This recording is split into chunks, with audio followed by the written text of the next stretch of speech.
LEDlighting.com right now. Happy Stony Sunday, everyone. This is episode 122. Wait, no, 222. We are in San Bernardino at the Cannabis Cup, and it's early in the day still, so it hasn't quite filled up. And I am here with Radical Russ. Hey, it's me. He's live broadcasting for his show as well. There's his broadcast phone right there. It's like an infinite loop. Yeah. We've gone meta. Pretty much. And Russ is one of the activists that I followed from the very beginning on Twitter, for my beginning on Twitter. You've been doing this longer than I've been paying attention, for sure. Aww. And as soon as I started poking around about cannabis, news, information, and why it's still illegal, I found you, like, preaching on mountaintops, telling people we need to have legalization, we need to have safe regulation, and why that matters. So Absolutely. I'm really excited you're on the show right now. Oh, thank you so much. I'm excited to be on the show and to speak to all the reefers out there. Yay! We were gonna do a live episode, but things happened and I couldn't get my live stream. He got his live stream working. Can you take questions live from your thing? Or We how sure would you could. see it? There's a chat on it. Yeah, so if you are able to watch from, how do you watch your live stream? What's You could go to 420radio.org and there's a button that says RB Live. You Nice. just click on that. So there are some people watching that way. We will take some questions throughout this episode via the live option, but then I had a couple questions for you as well. I don't All right. know if you have Sunday questions for me. Oh, but we yeah, sure I will. It'll be an anything episode. And we have pot to smoke too. My assistant is here, Miss Hi Buddy is gonna help us. She's gonna hold the camera. That way we can light the pot. Oh my gosh, you're good. Whoops. Yeah, whoa. There we go. Oh, thank you. This See, is all teamwork here. I got to make sure I'm not in the camera. He's a professional though. I you know. try. Professional pothead. Who knew this was even a job? But that's something I've always admired about you, is turning this into a living, turning this into something that you can do What is this? to share with the rest of the community. Ugh, A lot of I people feel- can't make it. You might be in Kansas. You might be in Kentucky. Some other state that starts with a K. So we'd like to bring some freedom your way if we can. For sure. I feel like moms and dads always tell kids, like, you can't play video games your whole life. It's not a real job. Like, you need skills and stuff. And people say that about smoking weed and posting online. It's like, no, you can make that a job. Blogging is a real job. Yeah. If you're consistent, if you have a point of view, and if you put in the effort to go where the story is. Yeah. If you're in one of those Kentucky, Missouri, Tennessee states, sometimes you gotta go. You gotta see what's going on. You gotta get to California. You gotta get to Colorado, Washington. We've made the trips. We've been to these states. Oh yeah, frequent flyer miles up the yin yang, and sometimes now there's a lot of options out there like GoFundMe and WePay and all these different crowdfunding Do you know of sites. any specifically weed-friendly crowdfunding sites? Bonus Stony Sunday question. Good question. Not in particular. No, I don't know that any that are like reform-minded or marijuana-minded in particular. But you know what's going to happen any moment now, because the hell, they've got the Tinder for stoners. You heard about that Yeah, now? but it's not on the Apple Store because the What? Apple Store doesn't allow cannabis social networking. They will allow like menu guides and directions to dispensaries. Yeah. But if you involve social networking and being friends around pot, that's no go. They have an issue with it. So I haven't actually tried this like Tinder for marijuana. One, because I'm terrified of it and it sounds weird. Yeah. But two, I have an iPhone, so There you I go. don't think I get to try it. Well, and I'm interested to see how it turns out too, because demographically speaking, when you start looking at regular cannabis consumers, which is anybody from 4 times a month up, it's about 2 to 1 men. So I don't know, like, how do you run a dating site? I guess it's a buyer's market if you're a lady. Ladies, if you're looking for a guy who smokes weed, this is the That's time to true. go. That's absolutely true. Like, a lot of dudes ask, like, where can I find a girl that smokes weed? Where can I find a girl that smokes weed? And there's 2 things that I think I have to mention with that. One, the statistic that you're mentioning is self-reported, right? It is people that are willing to admit breaking state and federal laws to an anonymous pollster representing the federal government on their telephone. So There are some there people are some that might think caveats. women are less likely to take that risk and just admit to a stranger on the phone, yeah, I break law all the time or a couple times a month. There are some people that say women don't answer that as honestly as men or as dangerously honest as men. So I have heard that that may not be entirely accurate, that there are actually way more female smokers than we ever knew are out there. But then we have to make them welcome and like, I don't know, we have to make the events friendly towards women. Yeah. Because sometimes it's just kind of a lot of dudes looking at hot chicks, and then they're complaining that there aren't more casual, friendly chicks walking around. It's like, well, what were the casual, friendly chicks gonna do? Look at the hot girls with you? It's weird. It gets weird. It is a little weird, and I always like to make the joke that those aren't hot pants; those are medical shorts. That's one of my jokes. But I'm wearing medical shorts. you've got the medical shorts on. Medical shorts. Yeah. definitely. I didn't even know. I know my blood pressure has been helped a lot by the medical shorts. But no, it is a concern for a lot of folks is the whole sexualization of the marijuana movement, and I think that's an artifact of it being illegal for so long. I think as it becomes more and more mainstream, that'll be harder and harder to get away with for a lot of these retailers, because you're cutting yourself out of a large share of your market. You know, so why would you want to do that? And there's always been this case where when we exist in prohibition, we are breaking the law. We're breaking state or federal law to have marijuana, to smoke marijuana regularly. We're going to end up working with people that are comfortable breaking the law. Yeah. And some of those people are comfortable breaking it because they're freedom fighters and they know the law is broken and they're going to do anything it takes to get justice.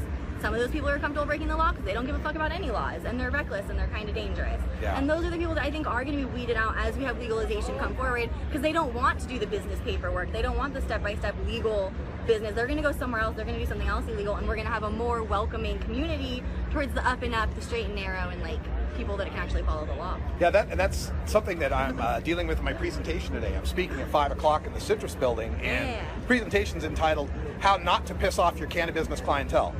And I give 5 examples of companies that have gone out of their way to piss off the cannabis clientele. And I want to use this as a cautionary tale.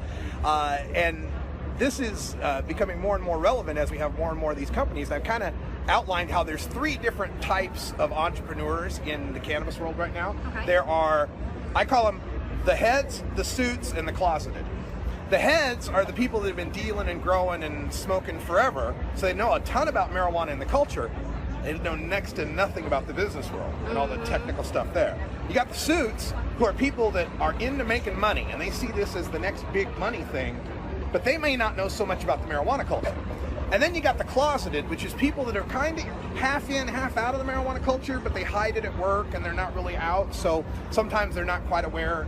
They're a little more aware than the suits are, but not quite as aware as they should be. So that's what I'm trying to outline in my presentation, is how that we share a status. It's like marijuana ain't cheeseburgers. It's not just like selling anything else, because we've all been criminals, and some of us have been patients or worshipers or stoners or activists, and so it's personal to us. It's not just a commodity that we're buying. We take it personally if you don't kick back to reform, if you use the stoner stereotypes, if you denigrate the stoner stereotypes. Absolutely. That turns us off, and so that's kind of what I'm presenting today. That's awesome. That's definitely a relevant topic. There's actually celebrities that have kind of like touched on that the stoner community either welcomed them lovingly or said that they didn't do a good job and they didn't represent stoners well, or they didn't give back to the community enough. And we react as a stoner community. We want people that represent us well. We want people that are making the right decisions and that are a combination of all 3 of those types of stoners or types of people in the industry that you mentioned. Yeah. The suits are the ones that I have the hardest time communicating with. Well, that's why I'm here.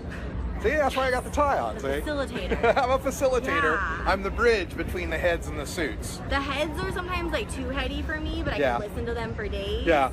And then the closets are like, I want to help you. Like, that's my people. I want to talk to them. I like that. Yeah. Well, I think that's what you're doing on social media and I'm doing on social media and helping people out here, is that there are a lot of people who can't. They'd love to be out. And I'm not, when I say closeted, I don't say that like it's a bad thing, like you're a hypocrite or anything. Hell, you got bills to pay, you got kids, you got security clearance, a job, whatever. I was in that world. All through the 90s, I was a database consultant. I'm flying all over the country, working on Wall Street, right?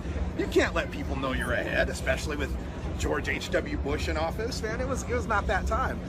So I understand that feeling and where people come from. And that's why once I made the choice to go all in on the cannabis world, was going to make sure that I spoke out loud and proud for all those people wearing ties out there who couldn't speak out. So that's where I think we have this kinship, as we both found ourselves in this place where we got the opportunity to speak out and have nothing to fear, nothing to lose, where a lot of people do. And so it's a lot of fun to do it, I'll tell you. Yeah, absolutely. As I was developing my blog, and everyone's posting online, I wasn't doing anything new or different. I was just posting my daily habits. But I didn't have a husband to tell me what to do, or to me even worry, like, is this going to concern his job, his issue? Yeah. As a waitress, they don't drug test. It's not an issue. My boss knew I smoked weed, and I wasn't worried there Because they want to still have waitresses. They need employees. So, and if weed is what comes up on the drug test at a restaurant, that's it, you're fine. Yeah, Like, yeah. you're fine. Yeah. So yeah, my boss's boss, I wasn't concerned there. And I don't have kids. I didn't have kids then, I don't now. So it was another concern that I don't have to worry about. Where other women, other fathers in my position, they are constantly afraid that their kids are going to be taken away. They're going to cross state lines. They're going to, I don't know, constantly in fear that their kid's going to say something to the kid's friend, their parents. You just never know. And I feel like once I realized I didn't have these concerns, I did have the freedom to go and say whatever I wanted. And I'm solely responsible. I'm not risking other people. I feel like I had to. I had to keep talking and sharing. It's amazing. Look where we are. It's awesome. I know. I took a panoramic shot from this this platform up there. And Yeah, so we're under a it's just platform. amazing. There's like 10, 15,000 people. Today it's a beautiful day, cloudless. We need to pack this more. Oh, okay. Let's see. Is Oh, it wait. bowl packing Can time? you grab that camera? Oh, there we go. And then she'll grab this. back. What? This is pretty professional for how it's happening. All right, so we're gonna back up. Whoa, there are We're 3 gonna- cameras. We gotta There's, get the full Coral Reefer. yeah, there's that camera, medical shorts, and then there's that. The medical shorts are by Poprageous, who I have to say is a really badass female-fronted company. I'll wait till that tractor thing is gone. Thank you, But- tractor. Poprageous is a super awesome, badass female-fronted company. It's the heavyweight champ. That's pretty exciting. And they are really, really, like, they can't be super weed friendly because they're still a mainstream business that's not selling and dealing in cannabis exclusively. But Poprageous makes really cute cannabis friendly clothes. Grabbing your lighter. And Poprageous even did like a Christmas cannabis outfit. Oh yeah. I love theme stuff, so I was all over. She got it, I got it. It was awesome. So what up, medical shorts? All about it. What up, medical shorts? Also, as far as thanking sponsors, I want to thank Vapes.buzz, Vapes.buzz, portable vaporizers Is now. that where you got your thing? Give them 420 radio as a promo code. You get 10% off 420 radio. Okay, I have one more, and it's Bovida. Bovida helps me all the time. Yeah. Every Sony Sunday sponsored by them. They're on my shirt sleeve. Well, bam. So I always say hi to them. And then I don't know if you've ever gotten like an official goodie bag, but you're on Stoney Sunday now. You've earned one, and that always has Bovida in it. Well, then I'll get some Bovida. That'll be cool. That'll be Awesome. awesome. Oh, and so I had to show off one thing. So she got the medical shorts right, so I had to have something. So check it out. Now, you ready? What? It's spinning! What? It's spinning! It's spinning! And then there's also a lighter leash, which is Lighter just leash. You gotta have the amazing. lighter leash because you don't want to drop your lighter. I showed up without a lighter to a cannabis cup because I'm an idiot, and I don't know. Bianca Barnhill said I had the buckle just so women would stare at my crotch, and I said, hey, if it takes special effects, then what the hell, you know? Well, whatever it takes. It I'm works. old. You got the whole camera looking. It works. I guess it worked. It huh? works.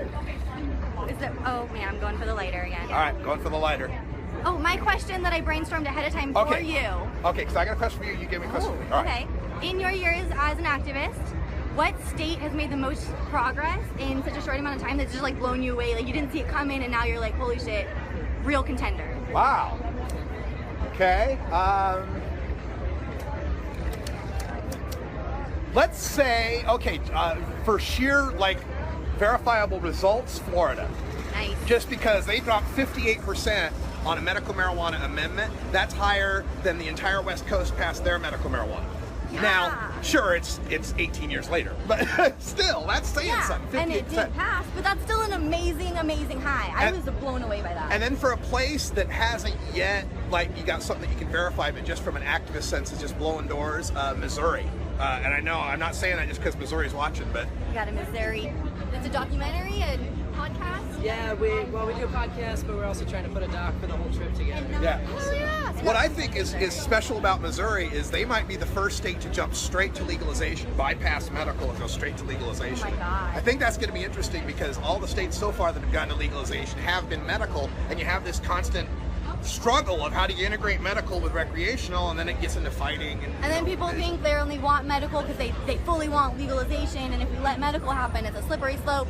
And that literally has happened in a few states, but Yeah. not because it's a slippery slope. I think it's because people have a better understanding of the plant once they see it more often. Right. And then they're like, "Let's do this." my comment on that for all these red states that always say that, well, we don't want to have medical because then it'll lead to legalization. Well, then you're telling me two things. One, You'd rather see a cancer patient suffer than the threat of somebody smoking legally. And that seems pretty cruel to me. And two, are you telling me the only way you can keep prohibition is by keeping the knowledge of the plant secret and prohibited?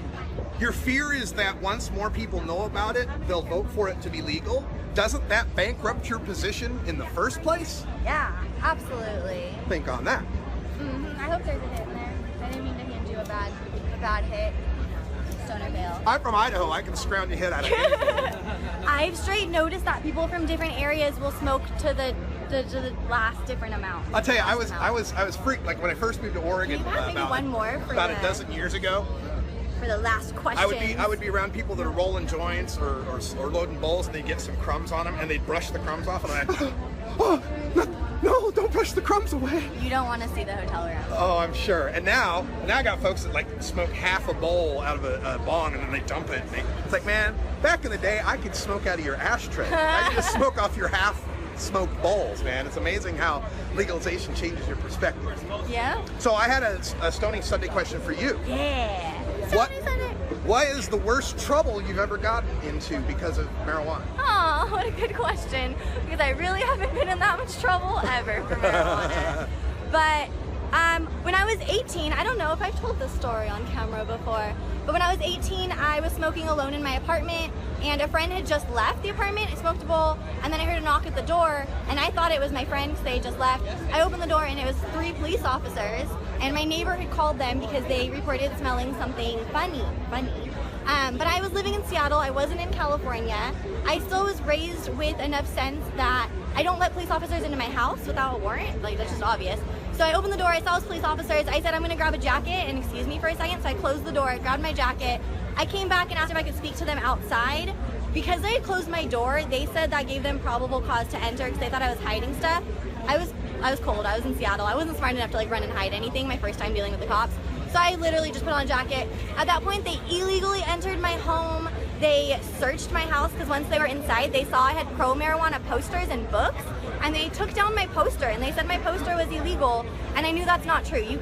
That's totally not true. Illegal poster? Illegal Reefer Madness poster, the one with like red and yellow, and it says Reefer Madness. Right. They took that down. The movie poster. Yeah, that's legal. Yeah, So- that's a little First Amendment problem there. I like yelled at them. I was 18 and I remember saying like, I'm 18 and you're in my apartment where I pay rent. Like, I'm not doing anything wrong. You guys should be ashamed of yourselves. They didn't find any pot because I was a broke 18-year-old. I was working. I didn't have any like bags of pot just laying around. So I ended up just having to go to court about a bong possession, Okay. and then it got dropped. So it wasn't even a big deal. I didn't have to go to a night in jail or anything. Like, it was so mellow. It was frightening for me, but it also just reconfirmed how blessed I am to be in the position that I'm at, that I can keep fighting, because other people, their first time busted, they're in jail. Their first time busted, they're fucked. So Oh yeah. it was scary, but also like really motivating. Like, I don't want to tolerate this. This is bullshit. Our live crew said that we need to be more in the light, but see, It's too late now. I'll get all sunburned. We can't have that. We're like pale West Coast people. You can't make us go in the sun. Yeah. What's that? Can we But spin? it's so bright. Okay, we'll spin for like a goodbye bong hit. Is that cool? That better light? But now we're still in the shade. We cheated. We're still in the We're shade. still in the shade. Another bong hit and we'll get out of here. All right. We're early in the day. We have like all day to smoke more pot. Oh. So the worst thing that ever happened to you because of pot is definitely better than the worst thing that happened to me because of pot. Oh yeah. Definitely. What's the worst thing that happened to you? I was busted in Utah driving to the Denver Cannabis Cup last year. Oh, that's right. Yeah, you remember that story. Now, I didn't take anything with me because I'm coming from Portland and going to Denver. Why would you take anything? Sand to the beach. One of my people in the car brought a lot of stuff. So, we got to be on the side of the road, watch the cops go through all our stuff, get the handcuffs, ride in the cop car, sit in jail for 6 hours, that kind of stuff. Blow $5,000 on bail. Oh my god. And that's, a little bit of a damper on a weekend of legal weed in Denver. It was a little bit of a bummer. But here we are, still fighting, still advocating, and staying high. Staying high on Stony Sunday. That worked out really well. Very We'll nice. see you guys soon, and thanks so much for being on the episode. Thank you. Coral Reefer. Stay high, you guys. Stay high.